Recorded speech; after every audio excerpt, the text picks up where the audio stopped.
গ্রামের বাড়িতে গিয়ে প্রচণ্ড ব্যস্ততা এবং ঘোরাফেরায় দিনপথ কেটেছে। আসসালামু আলাইকুম, আপনার সকলে কেমন আছেন? আশা করি সকলে অনেক ভালো আছেন। তো কথা বলতে বলতে আমি শহরে কিন্তু চলে এসেছি।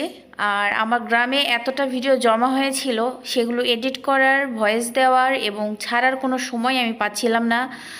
কোথাও কোথাও ঘুরতে যাচ্ছিলাম, সেখানে এমন একটা জায়গা নেটের খুবই সমস্যা ছিল, আমি ভিডিও আপলোড দিতে পারতেছিলাম না। তো ভাবলাম ভিডিওটা কয়েকদিন গ্যাপ থাক, বাসায় গিয়ে সবার সঙ্গে সব কিছু শেয়ার করা যাবে। তো অনেক ভিডিও আছে আমার জমা হওয়া, আমি আস্তে আস্তে সব আপলোড করব। আর এই যে আমি যেখানে যাব আজকে ঘুরতে, সেখানে যাওয়ার আগে এই রান্নাটা আমি করে খেয়ে সবাইকে খাওয়াইয়ে তারপরে আমি ঘুরতে গিয়েছিলাম।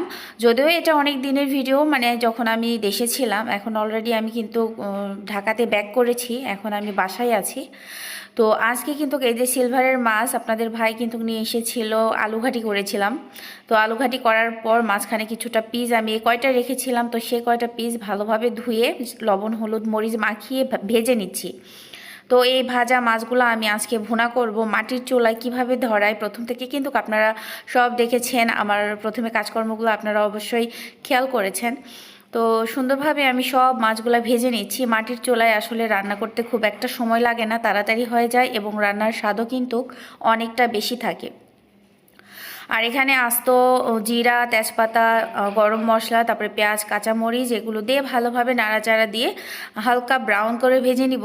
আজকের ভিডিও ম্যান কিন্তু আমার একটা ছোট্ট নাতনি। তো ও আমার আজকে ভিডিও করে দিচ্ছে। যদিও বয়স 8+ বা 9-10 এরকম হবে, সঠিক আমি জানি না। তো ও আমার খুব হেল্প করে, সব সময় আমার কাছে কাছে থাকে যখন আমি বাড়িতে যাই, আমার সঙ্গে থাকে বেশিরভাগ। আমার অনেক কাজকর্ম সাহায্য করে, অনেক আড়াত বাড়াত শোনে, এটা ওটা এনে এনে দেয় আর কি। তো সুন্দর একটা ব্রাউন কালার চলে আসলে আমি বাটা মশলা, ঝাল, লবণ, হলুদ পরিমাপ মতো, যেহেতু এটা হালকা রস রাখবো, শুধু মাছ দিয়ে পেঁয়াজ দিয়ে ভুনা করব, পেঁয়াজ পেঁয়াজ করে আর কি। তো এরকম করে রান্না করব। তো সুন্দরভাবে পানি দিয়ে এখন সব মশলাগুলো একটু কষিয়ে নিব। মাটি চুলাতে রান্না একদমই দেরি হয় না, দেখতে পাচ্ছেন কতটা চটজলদি হয়ে যাচ্ছে। আর আমি যখন যেরকম প্রয়োজন তাপমাত্রা আমি ঠিক সেরকমটাই দিতে পারি, বেশ ভালো হয়। গ্যাসের চুলায় তো দেখা যায় যে একটা সময় গ্যাস থাকে না, অনেক রকমই সমস্যা, যেমন আমি এখন ফেস করতেছি সেই সমস্যাগুলো। তো আর কি করার, যখন যেই পরিস্থিতিতে আমরা পড়বো সেটা আমাদের ম্যানেজ করতেই হবে, করার কিচ্ছুই নেই। তো এদিকে কিন্তু সুন্দরভাবে উপর দিয়ে তেল চলে আসছে, মশলা কষানো আমার মোটামুটি শেষ। কিন্তু আমি ভালোভাবে ছুলনির সাহায্যে পেঁয়াজগুলা ভেঙে নিচ্ছি, কারণ পেঁয়াজগুলো না ভাঙলে ঘনত্ব হবে না ঝোলটা।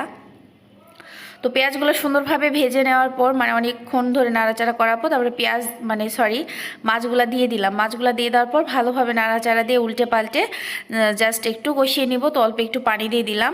তো এখন এই যে সুন্দরভাবে এটাকে এখন ঢাকনা দিয়ে রেখে দিব রান্নার জন্য, যতক্ষণ পর্যন্ত ঝোল না একদম শুকিয়ে যায়। তো এই যে ঝোলটা মোটামুটি শুকিয়ে আসতেছে, এই যে একদমই শুকিয়ে গিয়েছে এখন। তো এই পর্যায়ে এখন দিয়ে দিব রস, ঝোলটা দিয়ে দিব। এই ঝোলটা কিছুটা কমিয়ে আসলে আমি রান্নাটা একদম কমপ্লিট করব। আর এর মাঝে কিন্তু আমি তালানিতে ধনিয়া পাতা কিছু দিয়েছিলাম, আর কিছুটা হওয়ার আগে দিব। আর একটু লবণ কম ছিল, সেই লবণটা একটু চেক করে ধনিয়া পাতা দিয়ে তারপরে একটু ঢাকনা দিয়ে রান্না করে জাস্ট আমি এখন নামিয়ে নিব। আর এরপর হয়ে যাবে কিন্তু ভাতটা আমি এখন বসিয়ে দিব। তো আমরা এই আলোক চুলাতে কিন্তু ঘুটাতে রান্না করি। তো এই যে আমার ভাতটা হয়ে গিয়েছে, ভাতের মার গালিয়ে জাস্ট আমার রান্না এখন কিন্তু একদমই কমপ্লিট। তো মাটি চুলায় রান্না বাড়া আপনাদের কেমন লেগেছে এবং আমার গ্রামের বাড়িটা আপনাদের কাছে কেমন লেগেছে অবশ্যই কমেন্টে জানাবেন। ভালো লাগলে লাইক কমেন্ট শেয়ার দিয়ে আমার পাশে থাকবেন। আর এই তো আমাদের সুন্দরভাবে মাটি চুলাতে ভাতের মার গেলানো হয়ে গেল, এখন ভাতটা শেষ। তো আমার রান্না একদমই কমপ্লিট। তো ফাইনাল লুকটা কেমন হয়েছে অবশ্যই কমেন্টে জানাবেন। আর সত্যি অনেক মজা, গ্রামের খাবারগুলোই অনেক মজা। তো যাই হোক, আজকের ভিডিও এই পর্যন্ত। সকলে ভালো থাকুন, সুস্থ থাকুন, আল্লাহ হাফেজ, আসসালামু আলাইকুম।